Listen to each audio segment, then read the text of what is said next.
All right. Well, we have made it through another week. So, welcome back to another future focused weekly update where my goal is to keep you 10 steps ahead of what's happening at the intersection of business technology and the human experience. I have double and triple checked my mic settings and everything like that. So, at least to my knowledge, everything should be coming through on the first round, which is a highlight after a couple of weeks of technical snafus. So, for those of you who watch and listen to this, thank you for tuning in. Be sure, if you get value from this, to share it with someone. If you watch and listen to this and you find value, I would greatly appreciate a review or a rating just to help others find it. Always helps me continue to grow what I'm trying to accomplish here. So, with that, I'm going to do my usual rundown of some of the things. I've got some big heavy ones that I want to get into right out of the gate. So I'm going to just jump straight to it. This one came across my radar last night, and I'm just going to say this one, I had a whole bundle of mixed emotions when this one came through. I was heartbroken. I was concerned. I'm also angry about this one. And so what this one is I saw last night that OpenAI is exploring the use of its generative AI technology for the generation of not safe for work, or in other words, adult content. And so a couple elephants in the room I just want to address first. For those of you who listen and follow me on this, I just want to be crystal clear that, some might think that, well, you're just upset about this because you're coming from a biblical worldview. And so, my reaction to this is, well, the Bible says this. And let me just tell you, while that absolutely is impacting and influencing why it has upset me so much, I'm not going to pretend that it doesn't. But it's far more complex than that. And I think my goal in this is to make the case that this is serious. And this is something we all need to be taking seriously and not just go, oh, that's just a prude way of thinking about things. Because this is a serious, serious risk. Something else I want to be really clear on is that I don't want anything I say in this to come across as though I'm angry at or hateful towards anybody who's involved in this industry or involved in this. I have known and still know many people who have gotten wrapped up in this, and they are often tragic, complicated stories. And so anyway, anything that comes out in intensity or frustration or anger with what's going on here is not directed at the people so much as where we're going with some of this stuff. And one of the things that is, I just really want to lay out the case for this, because as I read the article and as I was digging into it, what OpenAI right now is exploring is there responsible use of their technology in adult content, which I also found a little ironic, just coming off the heels of them terminating a number of employees for using their technology for not safe for work content. And so here they are now going, well, actually, we're going to lean in and explore this. But this is really concerning. And like I said, I don't want people to interpret my reason for being so up in arms about this as, well, it's just because of your worldview.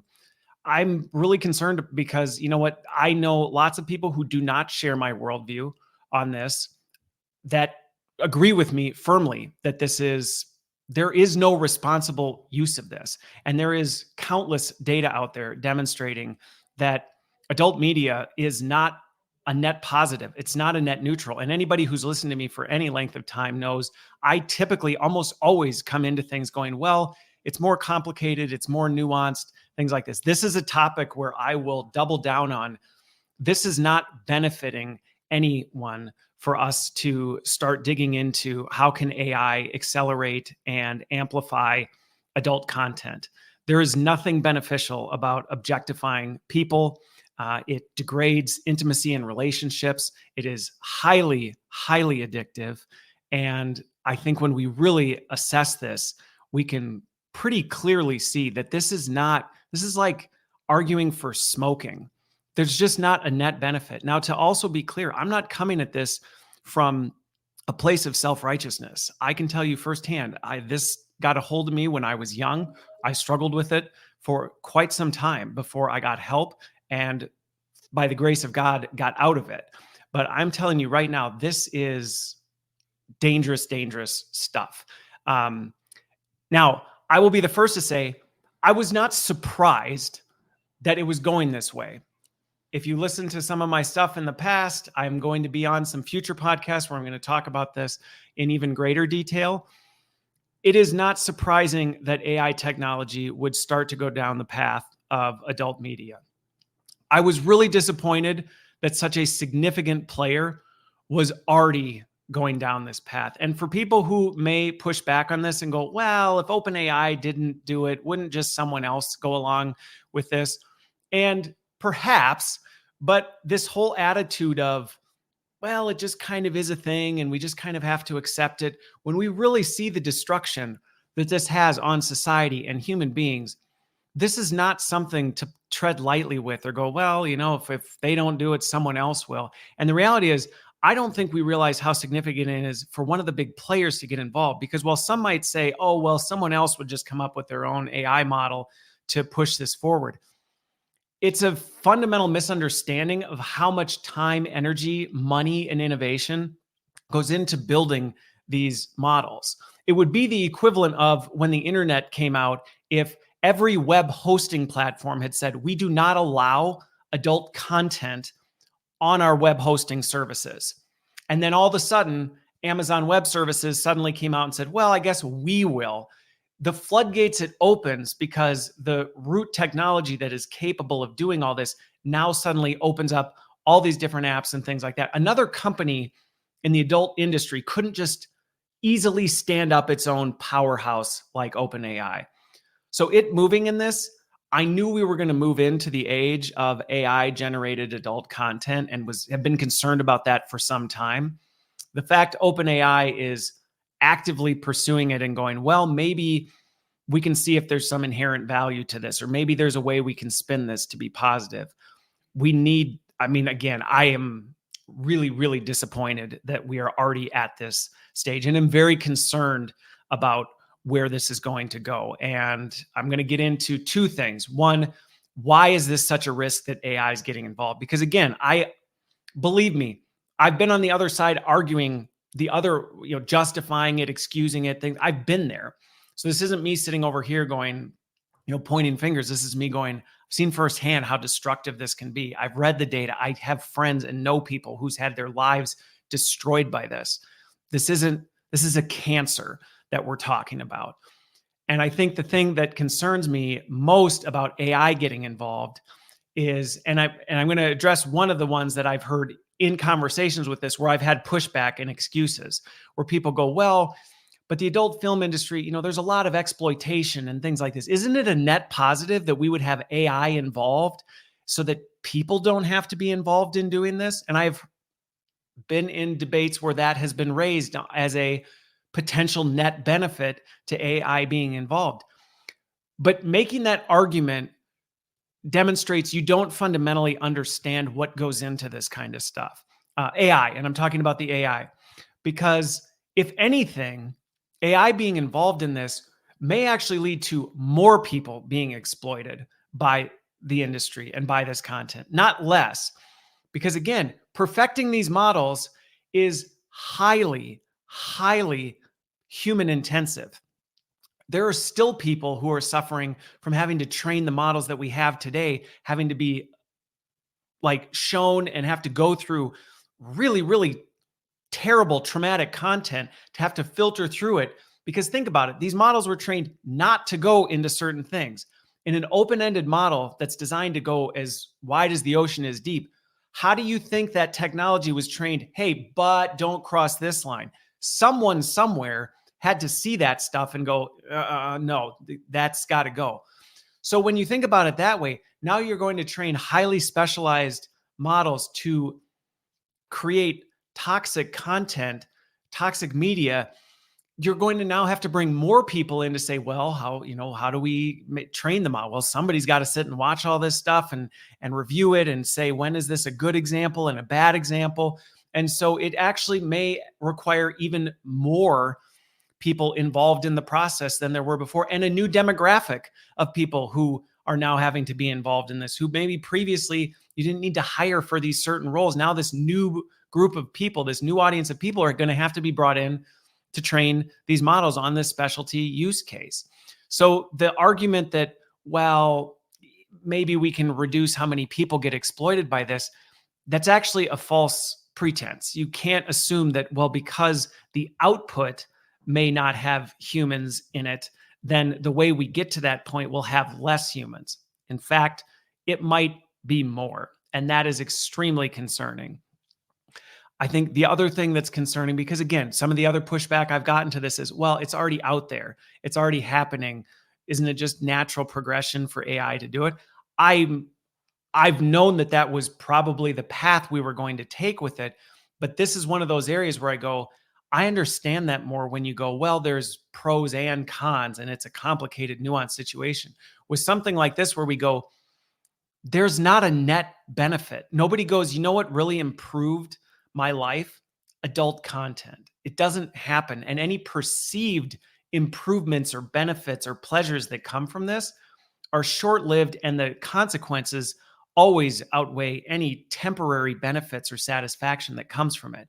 So saying, well, it was going to happen, so just let things lie, I would say I firmly disagree with that in this arena specifically. And I think another big concern with this is we've already seen how AI pushes the limits to speed and volume. So there's already countless piles of data showing the negative effect the rapid expansion of adult entertainment has had on society, which the internet really hyper exposed, right? It just hyper accelerated this. Now we're talking about taking that to a whole new level of volume and speed, which on something that already is toxic, this is serious. This is serious. I think something else is, because we're now, if you've listened to my stuff in the past, you know where I stand on anything that's dehumanizing to someone. AI being involved in adult media only further dehumanizes humans. Now, you may say, how is it dehumanizing? Because isn't it creating completely artificially generated people? Yes, but you're creating artificially generated people that are in the shape, form, image of people to be completely objectified, which is then going to push the line further of, well, it's not really a person. So suddenly the restrictions that we've historically had, which obviously they've been eroding, in my opinion, for quite some time, but these are going to erode even further when we start going, well, now it's not really even a person anymore. It's an AI non-person, thing. It's just make believe. All of a sudden, things that we've historically even used as some of these safeguards, like age limits or how far is too far with this stuff, suddenly those lines become a lot blurrier because people start to go, well, but I mean, nobody's getting hurt, right? Well, actually, they are, for reasons I've described before, because of the outcomes and also the people involved in this. But again, it's just going to continue to push the line with this. I think, furthermore, two of the biggest things that, well, honestly, this whole thing has me very concerned and upset. But I think one of the other ones is, as we think about this, much of adult media today is passive consumption. Now, granted, there's always been the, interactive, personalized stuff, but what this is going to do is this is going to accelerate that personalization layer. Maybe not initially, but what will happen is we will get to a point, like with everything else we're seeing with AI. Why should I have to engage with a static thing that was pre-created when I can interact with something that's created in real time based on exactly what I want, what I'm looking for, what I'm looking to get out of this? That now makes what was already a highly dangerous toxic substance even more addictive and destructive. And I've had multiple people reach out to try and be on the show, who are creating, their own tools like AI girlfriends or AI, things like this. And I've pushed back and said, believe me, if you come on the show, it's not going to be me supporting what you're doing and advocating for it. If anything, it's going to be a straight up debate why what you're doing, I think, is destructive to society as a whole. And of course, then let's just say the request to be on the show quickly disappears. But I think this drive, this move towards greater personalization, especially in this area, is highly dangerous. It's not even like, well, aren't there some positive benefits to this? And believe me, I have heard all the justifications, the excuses for why, well, couldn't this help with this or might. And you know what? Like I said before, I, at some point in my life, have been that person who probably would have made those same things. So this isn't me trying to condemn or point fingers at people. This is me trying to drive greater awareness to how serious of a risk this is and why we shouldn't just go, well, I guess this is where we're going. I think the other thing, in addition to how the next natural step for this is personalization, is that next step for personalization is only further laying the groundwork and grooming a generation of people to believe they can have intimacy with AI, which opens up a whole new Pandora's box of risks and consequences that, quite frankly, I don't know that we're ready to handle the fallout of where this goes, to be completely honest. And so there are serious, serious risks to what we already have today. So, I mean, hopefully by this point, my case that, hey, we should be taking this seriously anyway and not just going, well, people kind of do what they got to do. We should be taking this much more serious today as it is.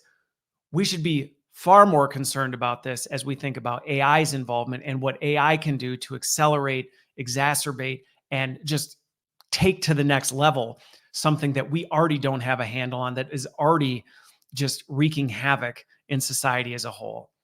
Now, I don't just share this one to get everybody amped up or concerned or what, even if it makes you mad, fine, reach out to me. We can have an offline conversation on this. I am happy to dig into it at whatever length. But I think it can often feel helpless to go, yeah, but what do we do about this? One of the biggest AI players now is potentially getting into this space, exploring the possibilities of it.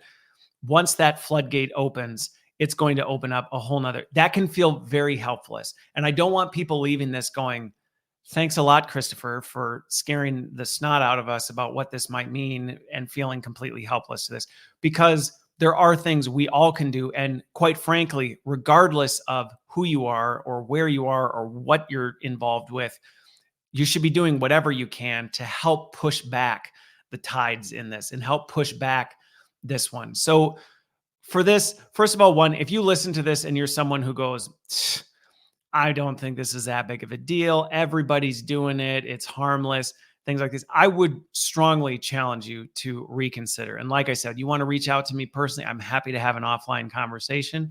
There is plenty of research out there on this. You can do your own digging carefully. Obviously, this is not something you want to just be browsing around digging into. But if you are very keen about this, the data's there. This is not a net neutral that's, oh, well, it just depends on, it's in the hands of, whoever's using it. It can possibly be used for good or bad. And if you think otherwise, I would really challenge you to dig deeper and examine this, because this isn't just a conservative Christian worldview thing. This is serious, and we have the psychological data to prove it. We have a lot of things out there demonstrating that this is not net neutral, and we should be, if anything, this is a move in the wrong direction. This blew out of hand in, with the rage of the internet, with the onset of the internet. We should be pushing this back the other direction, pushing us away. I don't think we can ever eliminate it, but we should be pushing in the other direction, going, what can we do to prevent this kind of use for this technology? Not going, well, let's see how we can use it and we'll just do it ethically. There's not an ethical way that we can do this. If you are someone who is hooked, who is involved with this, I know how shameful and embarrassing that can be. I would encourage you to bring it into the light, get help.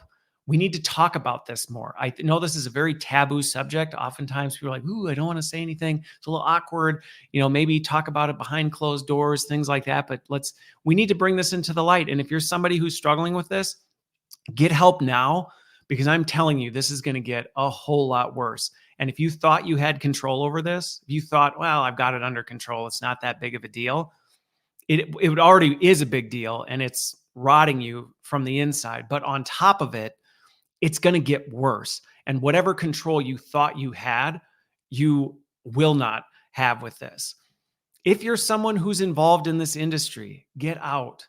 And I know many reasons, and I know many people who have found themselves here. It was not where they imagined themselves. They somehow got brought into it. They brought themselves into it. Sir, I get it. And again, there can be a lot of shame in this, and I understand why people want to keep it in the dark, but bring it into the light. Find people you can trust. Find ways to do it. You can find ways out, and I would encourage you to do just that. At the end of the day, if we're going to use AI in this industry at all, period. Some people go, well, what would you say? What would you have AI do? How would we use AI in a beneficial way? You know what? OpenAI, if you end up listening to this and you want to know how you can use your technology for this, how about use it to analyze and review what's there and make sure that these people are safe. Make sure these are people who haven't been kidnapped, who haven't been taken, who aren't there against their will, that we have records of these things, that we can locate them, that they're okay. Like, there are so many ways we could be using artificial intelligence in a way to battle this back, make it more, I don't even want to say safe, but reduce the harm of this industry, reduce the harm of this stuff, not make it worse. And I feel like that is where we are right now. And seeing that last night, it kept me up for a good portion of the night, because it is very concerning to me that we are already seeing OpenAI jump into this space, because this is a serious, in my opinion, step backwards from where we should be moving. So that was a longer one than I intended. It also was the first one, because I really truly do hope that if you don't share the same concern that I do, that I've at least influenced you to think somewhat differently about it. And that if you are someone who is struggling, wrapped up in this, that you will do something about it, and that you will get help, seek help, get out, because it will destroy you. It will destroy you. And that may sound like an extreme thing coming from me, who tends to be very, I tend to be very nuanced and, see the complexity and all this. And again, I'm not trying to come at this from just some, isolated side, just going, well, just ban all of this. So it's like that's a foolish way to try and approach it. But there are things that we can do and we need to be doing. So with that, I'm going to transition to number 2. Again, not a super, I've got a couple in here that I think are a little higher, positive ones. The next one was also a disappointing one. If you didn't hear about it, UnitedHealthcare was hacked. And there's not a whole lot of details on this yet, because it is still under active investigation. But this one's serious.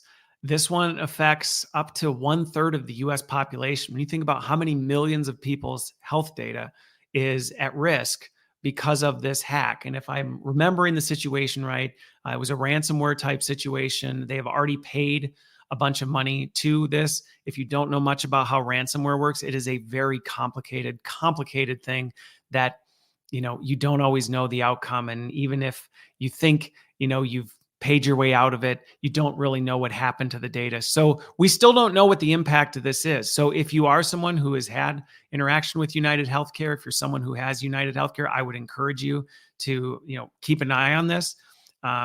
Something that was interesting digging into, how did we get here?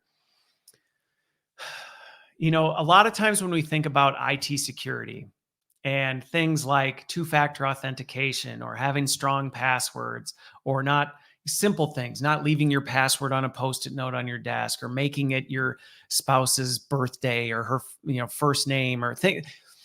We think about these things and it's easy to roll your eyes and go, it's so inconvenient, or it's not that big of a deal. Who really cares? It's not a problem until it is. And unfortunately, it takes things like this for people to finally go, oh, snap. What did we do? How could we have prevented this? And honestly, at least the little bit that I've dug into this, two-factor authentication, multi-factor authentication could have prevented this. It could have at least mitigated, if not completely prevented this. And so as I think about this, there's 2 takeaways that I think anybody watching or listening can take from this. First of all, one, your data is more precious than gold. And so taking it, you wouldn't leave, you wouldn't take all the money out of your bank and put it in a suitcase and leave it sitting outside your front porch and just go, well, I'm sure nobody comes to my house. Nobody's going to take this. You wouldn't do that. But so often we treat our digital security and our digital identity and our data with that kind of disregard, as though, well, it's not really that big of a deal. And I think sometimes it's just a lack of digital awareness about how easy it can be once you know the footprint and the web of somebody's digital footprint, how you can quickly get through some of these things. And so I would, first of all, want to encourage people, if you don't take your digital security seriously, if you're not using secure passwords, if you're not using, honestly, I think multi-factor authentication, I hear people all the time go, it's so convenient. Excuse me. I don't think I've ever heard anybody say multi-factor authentication is so convenient. I've heard the argument, multi-factor authentication is so inconvenient. And you know what? Yeah, it can be at times. It can be at times inconvenient to have something confirm with your phone or with a phone call or a text message or some sort of randomized authenticator before you can log in. It adds an extra step, and it can be a pain if your device isn't sitting right next to you and things like this. And so I understand why our human nature is to go, well, I'm just not going to do that because I don't really believe it's that big of a deal. But that'd be like saying, I don't really believe in keeping my money in a bank or putting it in a safe or things like that, because chances are nobody's ever going to do anything with it. Well, yeah, until it does happen. And until all of a sudden you go, oh no, what do I do? Now, again, like I said, I understand, hey, you know what? You may not have control over this UHC health stuff, but the reason you might go, why are you talking about me and my, security when you're talking about UnitedHealthcare and a hack that, what am I supposed to do? Their data, my data might have been hacked because of them. Well, what happens is that data can then be used to hack your stuff. That's the whole reason this kind of stuff happens. This data is hacked so other people can take it and then go try and do other things with it, like get into your bank, like try and have this information that they can get into your email, they can get into these other things. So now let this be a reminder that, first of all, if you are not using baseline security protocols like strong passwords and multi-factor authentication, please take the time. I get it might take you 30 seconds more to get into your apps, or you may get but all it takes is you get the one notification from somebody tried to log in. Was this you? And you go, that wasn't me. And you've saved yourself from that. So believe me, it's worth it, even though it may seem inconvenient. I think something else that I would want to draw attention to with this, especially around healthcare matters, is a lot of people talk and we think about healthcare. We assume our health data is safe because we go, well, it's health data. It's protected by HIPAA. Healthcare companies are responsible for taking the utmost care of that. And what we often don't realize is that HIPAA does not cover consumer health products. And so as we think about wearables, as we think about other devices, places that we're putting our health data, things like that, we can wrongly assume that just because it's health related, it is automatically somehow in this impenetrable, safe, secured from any possible breaches, and it's not. And so what I would say is, first of all, one, do an inventory of where your health data is, because again, your data is extremely precious and it's extremely valuable, and it's especially valuable to somebody who's trying to do nefarious things. So be very mindful of where you're putting your information, where you're putting your health data. Be mindful of the ways you're authenticating and the way you're logging into things. And yes, maybe it's inconvenient, but in the long term, it's well worth it to protect yourself in the event something like this happens. And again, it'll be interesting to see how this unfolds. I'm curious to see the impact, the magnitude. But like I said, the little bit that I saw about how we got here, some of these things that I just described could have prevented it. From what I know. Now, I don't want to speak to it because I know there's always complexity and there's always nuance to it. But yeah, just again, a call to just really be mindful of this, because especially in the age of AI, where hacking is not something that requires somebody with an advanced degree in software engineering and computer science, can be done very easily by very non-skilled people in the space. And so this is going to continue to be a rising threat. And so I'd encourage you to not just write it off and go, nobody cares. While at the same time, not being paranoid. I think there are some simple measures that you can take that can allow you to be comfortable and free and not sit and worry about this stuff, while at the same time being diligent and vigilant and making sure that you're doing whatever you can. Because at the end of the day, you can't control everything and things are going to happen. But are you doing everything that you can within your control? And that would be my encouragement to people who listen to this one. All right. Transitioning into two big announcements out of the Google sphere this week. And man, I was really impressed with this. If you have not heard of Med-Gemini and AlphaFold 3, all I will say is, wow. I started this episode with kind of a downer on something that I think just has no net positive for society as a whole. Healthcare is one where it is fascinating, and I think there's going to be some tremendous health benefits that come from the advancement of artificial intelligence in the healthcare space. So let me break these two down for you as quickly as I can so that you understand what they are. So you can dig deeper depending on how nerdy you are. If you want to really dig into, the complexity of these different tools, you can, but I want to at least give you a quick overview.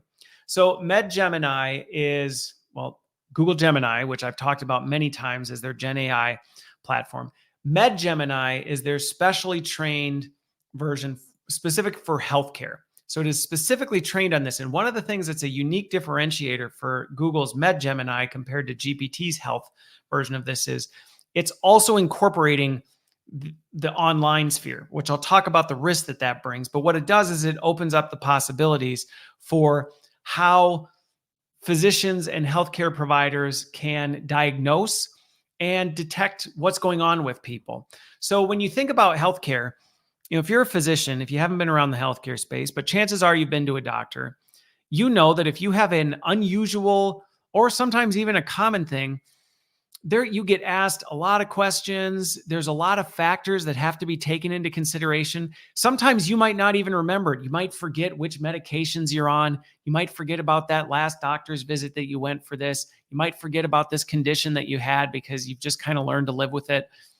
Now, all of that might be in your health records, but you might not remember it. And there's too much data for your physician to remember. It's impossible for them to do all that when you think about the number of patients they're seeing.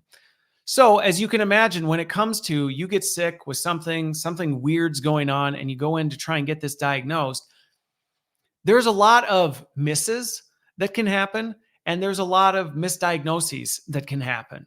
And Med-Gemini is designed to help with that significantly, to be able to know the magnitude of what your whole history is, then also be able to take in from the outside all of the possible data out there to say, let's figure out what this might be. Because again, remember, if you're working with a single physician, their expertise is limited to the physicians they've interacted with over the years, their experience over the years, which maybe they may be the most widely versed physician in the world, but it still pales in comparison to how much data is available out there. And when we think about healthcare, how it's all about efficiency and moving as quickly as possible, you can imagine there are a lot of examples where people don't get the quality of care they really deserve because it's just too time consuming. Not everybody can have Dr. House that has a whole team of people dedicated to figuring out what's wrong with them, making sure they get it right, experimenting with all the possibilities, and then saving you in 50 minutes type of a thing. That's just not reality. That's not how healthcare works. Med-Gemini is designed to get us even closer to that, where we can actually use AI to be able to scour all of this information, identify the patterns, and be able to quickly assist and figure out, hey, how do we do this? Now, three things that I'll address with this, and then I'll describe AlphaFold. Three things I think we got to be careful of as we go down this. Because like I said, this is one I'm extremely excited about. I think this is fantastic. I look forward to where this is going and some of the ways this is going to improve health outcomes in the future. Some of the concerns I have around Med-Gemini and these kinds of specially trained healthcare things. So first of all, one is obviously there is the potential risk, and I know because I work with a lot of physicians over the years, the concern that won't this take away jobs from physicians? I think that one I can relatively quickly put to bed in that it may change their jobs. It absolutely probably should and will, but I don't see it eliminating the need for physicians or healthcare professionals. Because if you really think about it, at the end of the day, I told you before, there's just so much time and energy and effort that goes into this. It's impossible for a doctor or physician every single time to go in and do this deep research for every patient they have, try and do it. So as a result, a lot of times assumptions are made, best practices are assumed, things like that. Med-Gemini closes that gap so you actually can improve quality of care. Now, granted, there's a decision that has to be made on the healthcare level to say, well, rather than just jamming more patients through the system, how do we improve quality of care? And so I think to the healthcare leaders that listen to this, I would encourage you to focus on, hey, let's think about this technology in terms of improving quality of care versus just how do we jam more patients through the pipeline? And you know what? Maybe it's both. I think there's a world where you might be able to raise the tide on both of those. But I think to the physicians and the healthcare professionals, where it's going to shift your job focus is rather than maybe being the person that specializes in knowing all the things, which quite frankly, generative AI is better at knowing all the things because it just has access to more stuff and can process this stuff billions of times faster than you can. You can focus on the patient interaction. And so my encouragement to healthcare providers is so many of the healthcare providers I know got into healthcare because they care deeply about patients. One of the barriers to actually being able to care about patients is the busy work that's often associated with healthcare. So this truly has the opportunity to say, hey, you know what? I don't need to do quite as much of this. And man, the accuracy of this Med-Gemini is impressive. Now, granted, I think going back to humans in the loop, do you still want a physician there to think critically, to analyze, to make sure that they're making the best judgment and decision on this? Yeah. Do you still want the physician there to be with the patient? Because there's nothing worse than being in a doctor's office and you're getting bad news and you don't want that delivered to you by a Gen AI bot. You want that delivered to somebody who can talk you through this and say, you know what, I've worked with patients. I've seen this through. I've been in the healthcare space long enough to know that in those hard times, what people need is another human being to be there for them and support them through that and help them understand, what does this mean? What could I be doing? And they need somebody who can empathize and emotionally connect with them on a personal level, which so many healthcare people I know, that's what they really love and want to do. So if you're a healthcare person listening to this going, I'm afraid of what Med-Gemini can do, I hope it actually encourages you to go, wow, I might actually get to spend more of my time on this and deliver a better quality of care. I think the other thing that is a bit of a concern for me related to this is who the audience will be for this. In some ways, I think it's fantastic that the general population and the general public is able to do a little bit more of their own, I hate this term, but do a little bit more of their own research when it comes to their health stuff. I also see how that doesn't always go well. And I've known many healthcare providers who are frustrated by people who, because they already believe they know what's wrong with them, won't listen to professionals who've spent their whole careers in this going, I know that you think that I'm telling you this is not it. And so I think there is some risk if this starts to democratize to the fact where just anybody can do it. But at the same time, I see the benefit. Going back to what my first point, normally I see both sides of things when I really truly believe there are two sides to this. So I think we have to tread carefully when it comes to how quickly do we go down to consumer access, things like that. Again, this is still in testing phase. This isn't out on the market. You can't just go to med.gemini.com and start typing in your symptoms and get an accurate diagnosis. But I was thoroughly impressed with what this thing was able to do. It was really impressive with its accuracy, its ability to scour massive amounts of data and ask really important questions to get to this. I think one of the other concerns that I have with Gemini, again, it's this mixed bag, because one of the reasons I think it's blowing the other ones out there competing with it out of the water is they made the decision to give it access to the open internet, which gives it more access to more information. But for anybody who's followed me for any length of time, we're moving into the age of distrust where what's on the internet can't always be trusted. In fact, I would encourage everyone to have a healthy dose of skepticism about that article you read on Facebook or that thing that showed up in your news feed that, is convincing you that this is the path that we need to go. So I think there's just going to have to be some clear guidance and regulation around how that's managed to ensure that, we're careful of what it looks like to add access to that to the open web. But again, huge breakthrough and advancement in the healthcare space. Let's shift over to AlphaFold 3. This one was really interesting. This was another one that I guess was the upside to some of the news I was going through last night, was AlphaFold 3, which now has demonstrated with shocking accuracy its ability to predict the protein structures and interactions of all of life's molecules. Now, if that made you go, what does that actually mean? In short, if you look at what this thing has been able to do, it's able to actually break down the molecular structures of basically anything, like literally anything, and then also predict what the molecular structure would be of something that maybe it hasn't even been trained on. So based on what it knows, it can then create these 3D models that show the molecular structure of everything. Now, the other part that's really fascinating about this is it's also able to predict how it would interact with other things.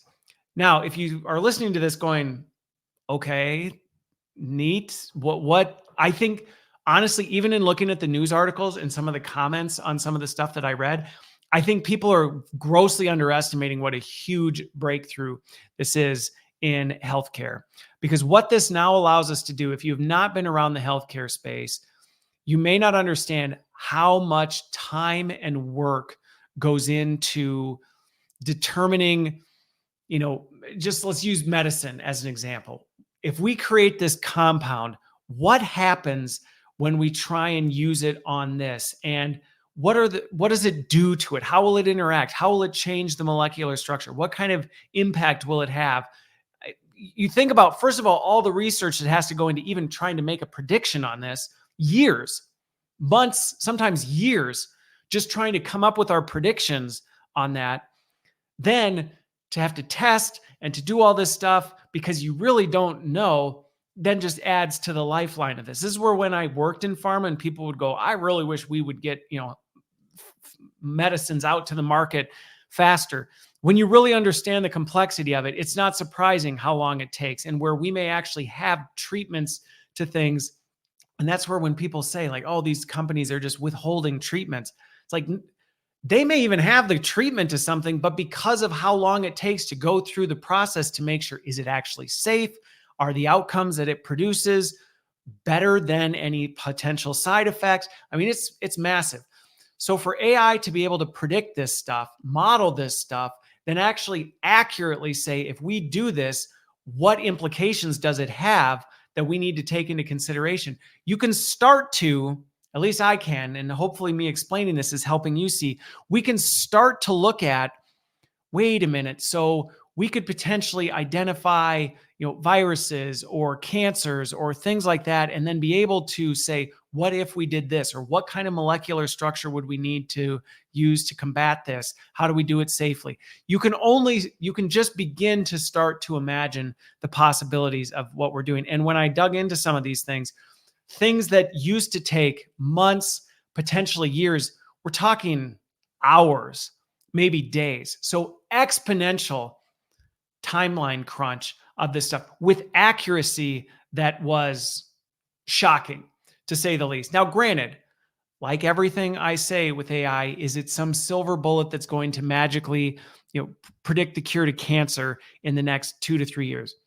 I don't know. Maybe it will, but I think we have to tread carefully because, like so many of these things, if you listen to last week, one of the things I talked about was we don't always know if it's right until kind of like the hacking thing. You don't know if it's wrong until it's wrong. And when it's wrong, you go, oops, this was serious. Or you go, hey, it did something that was really good, but the side effects of what it did actually grossly outweigh it. Now, granted, We can't completely eliminate that, but what this does is it actually allows us to expedite the process and experiment with this, which can then get us to a point of bringing this to animal and human trials quicker with things, diagnosing diseases, being able to treat different things. This is a huge, huge, huge advancement for the medical, chemical world in being able to figure out, how do we actually work with compounds and what can they do? So I was really excited. These were two highlights for me this week that I was really encouraged by, where I go, all right, you want to talk about things I'm excited about AI being able to do and some of the ways that I see it being a net positive for us as a society. These two were ones that, digging into them, seeing what they can do, learning more about how accurate they are and how much they can actually speed this stuff up. While at the same time, if used right, we don't need to see it as a threat to us. It's actually an augmentation. And actually, that is some of the best use that's already coming out in the early testing of this. So again, super encouraged by this one. Again, I think it's a highlight in what so far in the episode has been a bit of a more grim focus on things. All right. Final topic. I know I'm long on this one today, but I knew that first one was going to take me a little bit longer than usual. So there was a recent report that came out. I've read about it on a couple different things. I think it was Wall Street Journal. I saw it on Inc. I saw it on a couple other different things. There was a sizable survey that was done on employee satisfaction. They surveyed 1,700 people to say, how satisfied are you with your job, or happy or satisfied, something like that. Anyway, the results came back and it was 62.7%, which according to the company that did this, or the group that did this study, that's the highest it's been since 1987 when the survey first came out. Granted, it's only up 0.4 from last year. So on the surface, this is good news. So if you're somebody who's been, listening to stuff, there's a lot of just grim, dark news out there, and you'll hear things like, oh, engagement is 30% or things like that. This seems to give a slightly better picture for how things are going, that people in general are satisfied with their jobs. However, and here's my big however on this one, before you pop the champagne or sparkling juice, whatever is your preference on this, and go celebrate, there's more to the story than just, hey, huzzah, 63% of people are satisfied with their job. Satisfied is a very complicated topic. And when you actually dug further into the data, it was really interesting. And I didn't take the time to sit and do all the math because it was actually confusing to me how this ended up as higher than last year, when actually across the 26 different measures that they measure to determine overall satisfaction. So obviously you've got satisfaction at the highest level, and that's made up of a number of different categories. So over the 26 measures, it actually dropped in all 26 of them.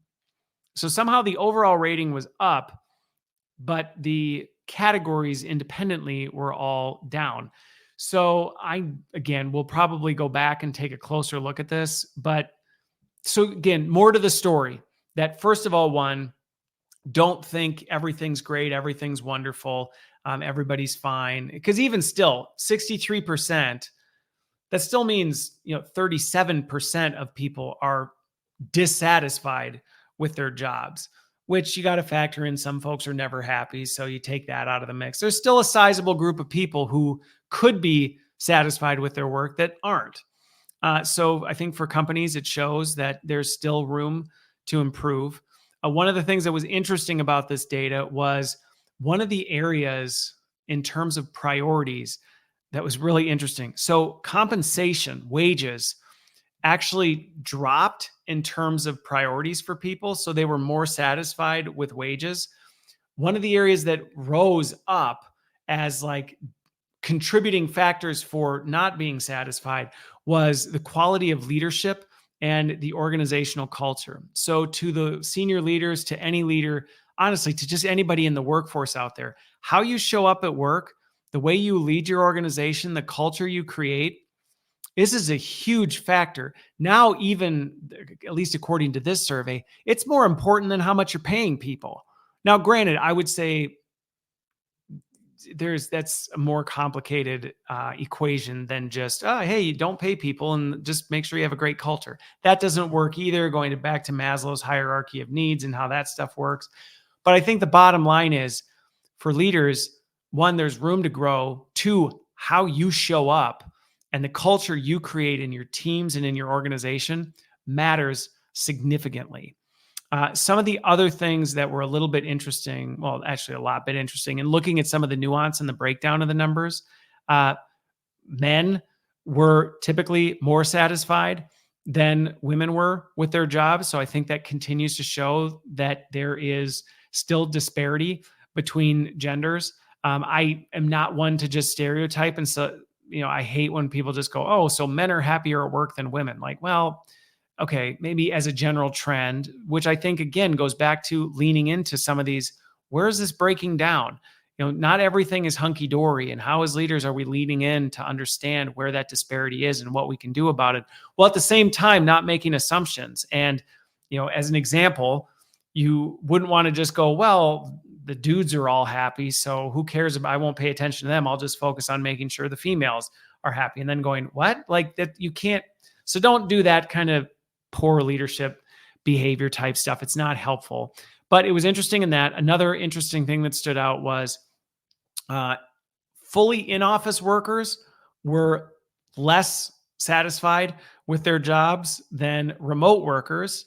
But the most engaged out of the three, or satisfied, was hybrid workers. So one of the things I thought that was interesting about that, and granted, remote and hybrid was almost statistically insignificant, so I wouldn't stand on a soapbox and say that this is concrete evidence of this. But I think what it does show, which confirms, I don't know how many other countless research reports that I read, it does show that flexibility, personalization, things like that matter a lot to people. And so to leaders, I would say, hey, if you're thinking, I'm just going to make people fit into my box and they're just going to have to deal with it, it's absolutely a surefire way to make sure your employees aren't as satisfied as they could be. Now, the other thing I would say to people who may see this data and kind of want to kick back on your laurels, granted, I don't think very many of the people who, anybody who would listen to my content for any length of time, to my knowledge, would not be somebody who would do that. But if you are someone who's kind of going, oh, perfect, things are good, we're fine, I would say satisfaction as a measure of overall organizational health can be a bit of a dangerous one, because people are satisfied until they're not.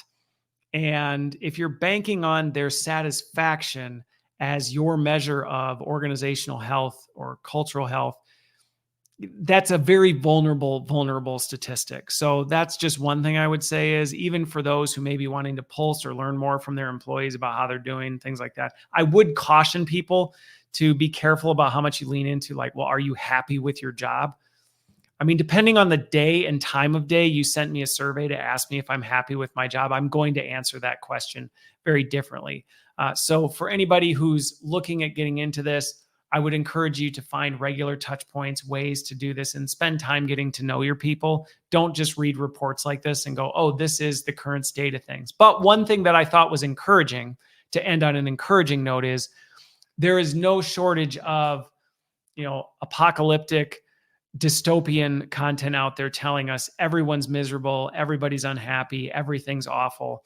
And this, to me, was an indicator that, goes back to my conversation with Bill Connerly last week on, the average person, if you talk to them and just focus just on their day-to-day, the average person, the majority of people overall, hey, you know what? My everyday life is pretty good. I'm enjoying things. Things are all right. I don't feel that awful. It's this other stuff that gets us all amped up, that, yeah, some of them, it should get us amped up. But then there's other times where it's like, we probably just need to calm down a little bit. So with that, I am well over on time. Hopefully this was helpful and you enjoyed kind of catching up on these, and hopefully it's made you think. Hopefully, especially on that first one, if you weren't on the same page as me, I have influenced you to think differently, because there are some serious risks. And while I'm extremely excited about where some things in AI are going and where technology is advancing, there are other ones that I just universally am not happy about, and will continue battling back with whatever power that I have. So with that, I hope you have a wonderful weekend. Well, whenever you listen to this, a wonderful rest of your day, wonderful week, wonderful month, whatever. And I will see you on the other side.